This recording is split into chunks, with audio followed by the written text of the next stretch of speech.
Après 14 jours, la COP28 qui s'est tenue à Dubaï a baissé son rideau, clôturant ainsi 14 jours de débats, d'échanges, de discussions ardues. Nous ne pouvons pas tout de suite faire un bilan définitif, mais nous pouvons évoquer quelques points essentiels qui ont vu le jour et qui peuvent être encouragés. Notamment un fonds pour les pertes et dommages liés au changement climatique dans les pays du Sud, les pays dits moins développés. Nous pouvons noter également que pour une première fois, lorsqu'on parle de transition énergétique et de sortie des énergies fossiles, on a pu faire allusion au pétrole et au gaz. Contrairement à la COP26 à Glasgow, où on avait fait allusion essentiellement au charbon. Cette fois-ci,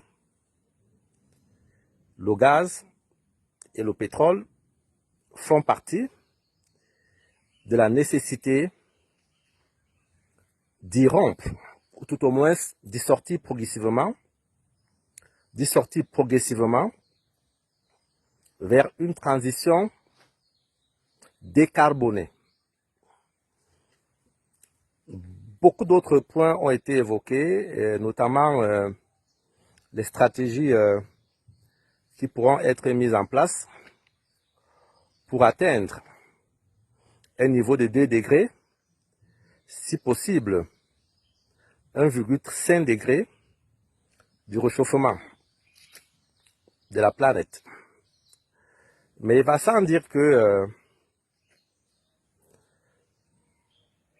tout ce qui a été adopté comme test doit encore connaître un consensus de tous les États, parties prenantes à ce processus, et que chacun à son niveau puisse développer des mécanismes qui permettent d'y accéder. C'est pourquoi, de prime abord à chaud, nous pouvons dire que cette COP, en rapport avec les précédentes, a connu certaines évolutions. Il est question de continuer à accentuer le cap vers la sortie des énergies fossiles. Nous savons qu'il y a beaucoup de pays qui ne vivent que grâce aux énergies fossiles parce que ce sont les seules ressources naturelles dont ils disposent.